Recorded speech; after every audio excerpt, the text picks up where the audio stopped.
est ce que hande non da yeli dum do bibbe ma jar be arabe tawdo may dum do jamais de la vie. OK Ning. Non mi wala na ma. Merci, vas-y. Mi tori ke Allah. Mi ke mi juli 3h du matin. Mi tori Allah. Do yo biddo an andutude. Bibbe an andutude. Yaltina mo yo miya. Feno a jona yalta lew. Ha joni ni ko wonda do. Est-ce que be anditi? Ah, si soit une personne ko dum no mi inni hande o âge mo marda do la woni neddo mais yewte woni o âge mo marda do non attends comment tu comprends les choses ni masibi be min nali masibi do anjibi nama kala fala inde donka jomba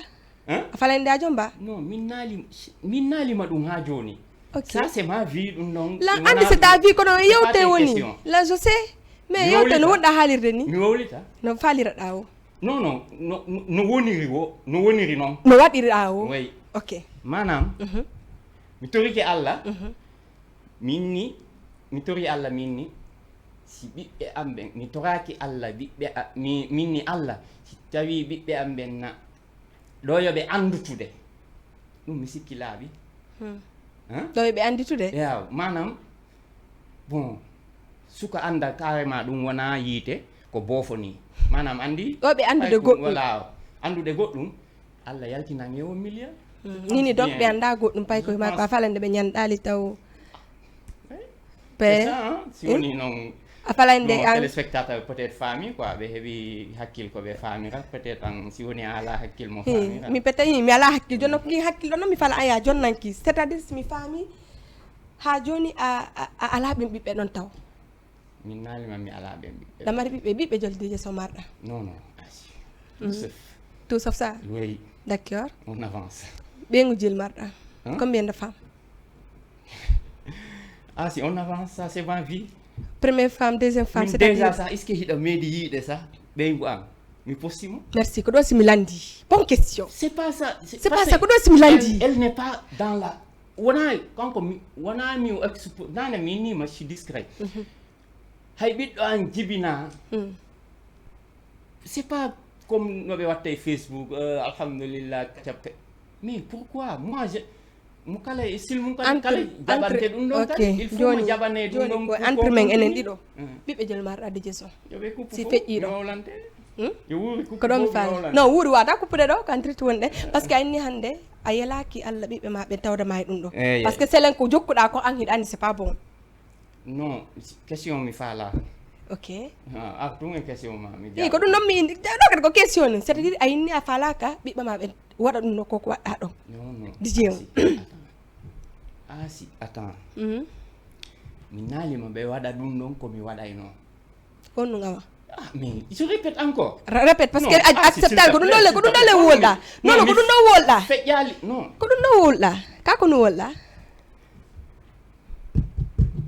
ta gayni tum continue ko dum no jabala question feje mi jabota ko OK parce que ayida dum no jabagol OK jon mahe de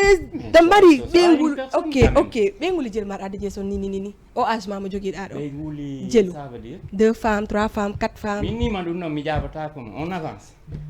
c'est la fala jabal jabatul feje dum no question ça dum na problème non parce que landi DJ so no yidi hore makko mu yidi en fait mu yidi ngurna makko dan hande o âge ma jogi da do normal mas ko wobbe ko yaltino domaine DJ o si ko wobbe o hara ko ne fulbe ben quoi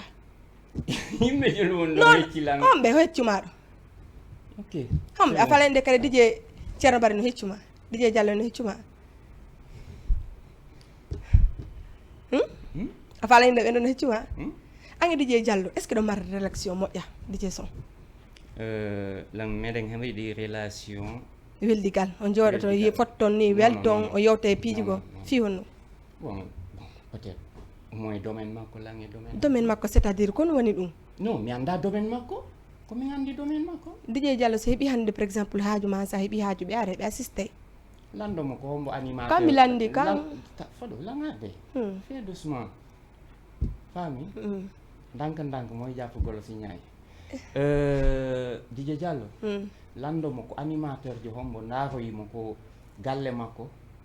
ko mahi galle makko na ɗum ɗo mi landi ko nini présente on ɗum question noon innuɗa koɗo ko nini on na après on min après on ɗum noon da concerne alan ɗo eyyi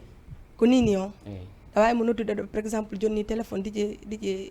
Diallo yewton ni anda a hiirinomo eyyi noddi allez vas-y direct ɗo direct non je ne le fais pas dans mon donc on welda dj son fiyona naɓi da jama on welda ɗum no hollaɗa on weldi waaw si woni noon émission on fof ko ɗum ɗon on reste là na émission si woni ɗum fof alalan jabade woni e yewtude mais alalan jabade man je ne comprends ay ɗala tu comprends pas quoi non je ne mais ɗum ɗo comprends kadi dawa par ce que ko ono yangude ɗo ko ono wondi ɗo c'est normal mi lando dj sol a wadde doyi non a waɗali doyi mais ko émission ngan awa talan kadi impose de kadi non e minni non non on fait doucement ɗo ta me impose de mais il faut me respecter lan wawi ɗum wolude mi respectama non a respecta fiyonu fiyon ɗum sa posi lan question mi jaabikema ha jama on faami jama homɓe faami ɗo goto faamali ko yewtuɗa ɗo ko ñamda goto faamali ko yewtuɗa par ce que ala jaɓuɗe natugol yewta ko woni ton ko yewta il faut donc tu me donnes des questions précises kokomi joni ma ɗo ko fof a falande mi joni alma question hay non wona question précis won ɗo komi woni explique ude fewto ɗo d'accord donc koko mi woli ɗo ko fof non non wona question na question oui ɗum no ko woni ɗum non je sais pas ti dialogue ko dialogue gonɗa wadde ko dialogue gonɗa wadde ok dj son